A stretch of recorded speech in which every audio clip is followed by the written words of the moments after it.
pourquoi le service de renseignement rattaché au président de la République gabonaise, la plus haute institution du pays, pourquoi le service de renseignement rattaché à ce président est dans l'illégalité totale et tenu par des puissances étrangères.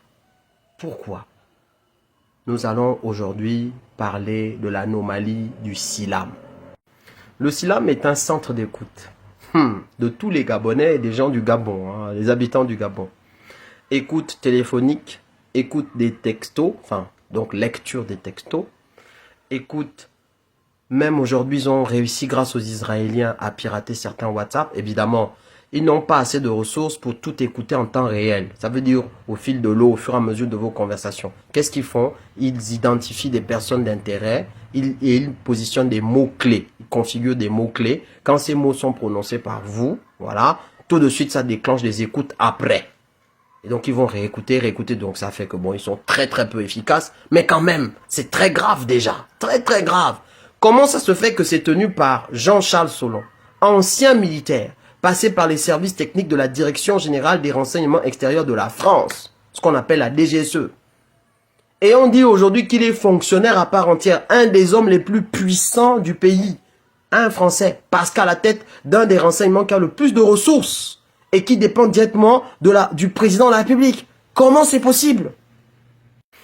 Déjà, juste pour vous positionner bien le truc visuellement, quand vous regardez là le petit encadré, le petit rond là, c'est là que se trouve le SILAM au niveau de la présidence de la République gabonaise au bord de mer.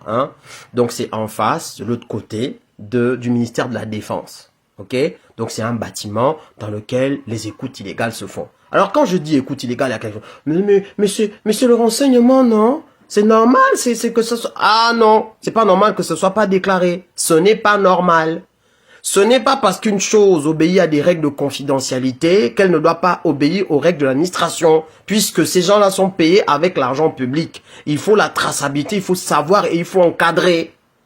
Même si on sait que... Mais il faut encadrer. Aujourd'hui, le SILAM n'existe pas. Ceux qui travaillent pour le SILAM, ils n'ont pas des contrats de travail de SILAM. Alors que dans le monde entier... Les services de renseignement, ils ont des agents. On ne connaît pas, le public ne connaît pas les noms des agents parce que certains sont infiltrés pour protéger effectivement leur travail, ce qui est totalement logique. Mais on sait que voilà, on connaît le directeur, on connaît l'agent, s'il est nommé. Mais le SILAM, c'est quand la nomination de Jean-Charles Solon? Il est arrivé là comment? Pourquoi lui un Français? Pourquoi sa femme, Brigitte Solon? Pourquoi tous les gens là, les Israéliens de l'ancienne RTG? Mais ça sort d'où tout ça? Comment on peut galvauder? Comment on peut vendre la souveraineté du pays comme ça pendant toutes ces années? Mais ce n'est pas possible. Alors regardons quand même. Voici David Barnea, le directeur du Mossad. Il est israélien. Il est connu. C'est sur Internet. Voilà. Vous n'allez pas vous poser de questions. C'est lui. Un des services d'enseignement les plus costauds au monde. Voici le directeur de la CIA, William Joseph Burns, service de renseignement et de sécurité intérieure américain. Regardez, il est là. Voilà. Américain. Pareil pour le directeur du FSB, service de renseignement de la Fédération de Russie, le descendant du KGB. Regardez, Alexandre Bortnikov. Il est connu. Il est là. Russe. Richard Moore, le directeur de MI6, service de renseignement britannique. Il est là. Regardez. Connu, britannique. Mais tapez Jean-Charles Solon sur Google. Aucune image, aucune photo. Il n'y a que des articles qui vous disent qu'il est à la tête du SILAM. Il y a quelques articles. Tout le monde sait que ça existe, mais tout le monde sait que ça n'existe pas. L'illégalité totale. Ce qui fait donc du président de la République un voyou, puisque rattaché à une administration voyou dont l'existence n'est prouvée nulle part. C'est quoi cette histoire? La refonte des institutions au Gabon, ça passe aussi par respecter les règles de l'administration. Parce que quand vous faites des choses comme des voyous, vous faites tout et n'importe quoi. D'ailleurs, la preuve, Jean-Charles Solon se tape plein d'entreprises dans le monde, j'y reviendrai, avec sa femme Brigitte et leur fille Anna. Anna Solon, Annabelle, je crois que c'est ça son nom complet. Ça crée des entreprises par-ci, ça achète des maisons par-là, avec l'argent public du Gabon. Pire, Ils écoutent, jusque comme je vous ai dit tout à l'heure, les opposants, les Gabonais lambda, n'importe, dès que lui dit que bon, même le président de la République, hein, il écoute. La seule personne qu'on ne doit pas écouter au Silam sur ordre de Jean-Charles Solon, c'est lui-même.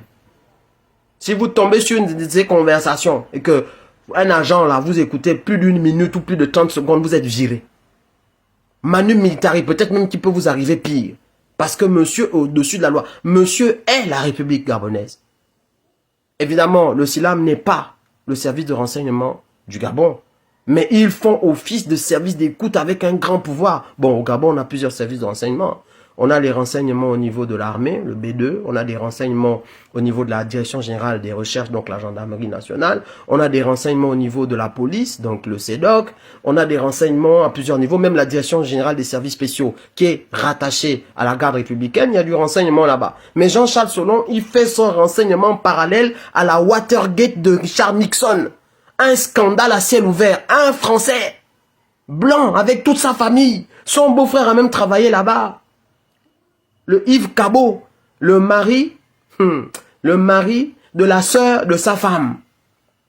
Seigneur Jésus, on est dans quelle histoire? Mais quand je vous dis Watergate, c'est Watergate. Parce que le scandale du Watergate, c'est Richard Nixon qui avait utilisé les moyens de l'État fédéral américain pour espionner ses adversaires politiques. On en est là. Ça fait combien de décennies qu'on vit le Watergate à ciel ouvert? Il est temps de mettre fin à ça, à ce voyoutisme. Jean-Charles Solon doit sauter. Le renseignement du Gabon ne peut pas, en perte de souveraineté, être confié à des étrangers blancs qui ont fait tout leur parcours dans des administrations.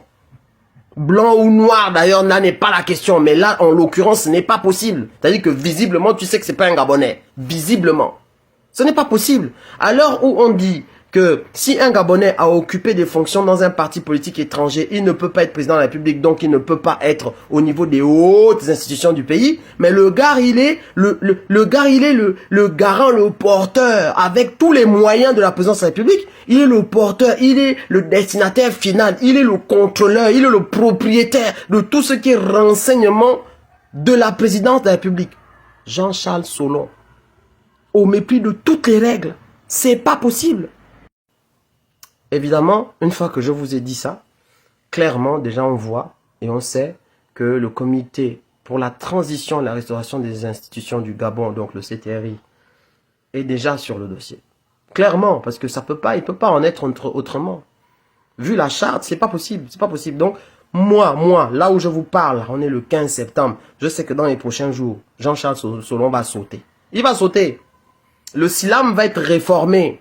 Faut lui donner une qualité, même si derrière on a des agents qui sont recrutés suivant un process de confidentialité et dont on n'est pas obligé de connaître les identités parce qu'on n'a pas les niveaux d'accréditation, ce qui est totalement normal. Mais il faut quand même aussi qu'il y ait des personnes qui puissent contrôler ce qui se fait là-bas. Ce n'est pas possible. Il ne faut pas continuer comme ça. C'est aussi le travail qu'on doit faire pour la refonte des institutions. Parce que le président de la République est la plus haute institution. Il ne peut plus être un voyou. En 2019, ils ont même poussé le bouchon loin. Jean-Charles Solon avait été nommé, et il est toujours en poste, hein. Il avait été nommé au conseil de l'ARCEP, l'autorité qui s'occupe de la régulation des communications du Gabon tout entier. Autant vous dire un voyou qui écoute tout le monde, qui fait du voyoutisme d'État, à la tête de l'agence de régulation des communications du pays. Ceux qui nous coupent Internet pendant les élections. Mais c'est quoi ça? Tout comme les autres administrations, l'administration publique gabonaise et la présidence de la République et le président de la République ne peuvent plus être des présidents voyous. Le président doit être une institution propre, exemplaire, souveraine. Le Conseil national de sécurité du Gabon aujourd'hui est encore tenu par des personnes étrangères. Même s'il y a des Gabonais, mais les personnes étrangères et notamment les Français, ce sont eux qui tiennent les informations de ce conseil. J'ai vu récemment que le CTRI avait quand même fait du ménage en virant notamment le numéro 2 de la garde républicaine qu'on appelle M. Chalopin, un lieutenant-colonel français également, et d'autres Français qui étaient au plus haut sommet de la garde républicaine. Ce travail doit continuer et nous devons soutenir le CTRI dans cet effort de souveraineté et de nationalisation des postes clés de l'État gabonais. C'est l'homme qui a peur, sinon il n'y a rien. On est ensemble. Partagez, abonnez-vous.